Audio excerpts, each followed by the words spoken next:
The very first biblical sprinkle.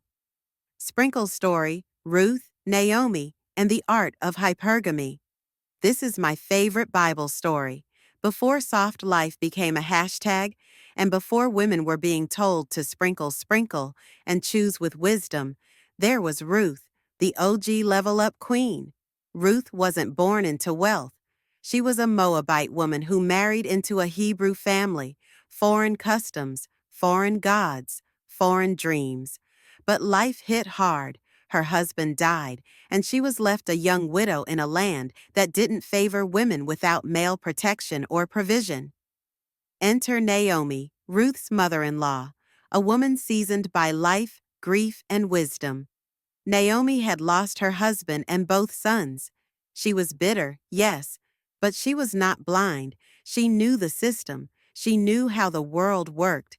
And she knew that survival wasn't just about food, it was about alignment. Naomi said to Ruth in today's terms, "Baby girl, loyalty is cute, but strategy will feed you. If you're gonna stay with me, you need to understand the game. Let me show you how to move." This was the original sprinkle sprinkle, so Ruth followed Naomi back to Bethlehem. They were broke. No man, no land, no options on the surface. But Naomi saw what Ruth didn't see, the opportunity to align with a man of wealth and power without chasing him. His name? Boaz, a distant relative of Naomi's late husband, a man of integrity, influence, and coins. Naomi coached Ruth to position herself and level up, not in desperation, but in discernment. She said, "Wait until he's finished eating and drinking, then go, uncover his feet, and lie down. He'll tell you what to do." Now, this wasn't about seduction. This was about strategy. Ruth wasn't throwing herself at Boaz. She was placing herself in his proximity in a culturally respectful way, signaling availability, humility, and intention.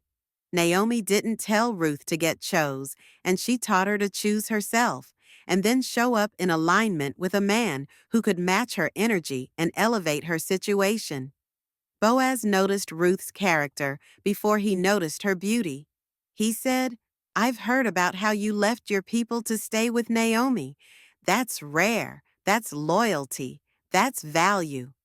And just like that, he made moves. He didn't play. No situationship. No breadcrumbs. No, "Let's just see where this goes." Boaz made it clear he would do right by her. So what happened? Boaz married Ruth. She went from widow to wife, from gleaning in fields to owning legacy. She bore a son named Obed, who would become the grandfather of King David, and eventually in the lineage of Jesus Christ.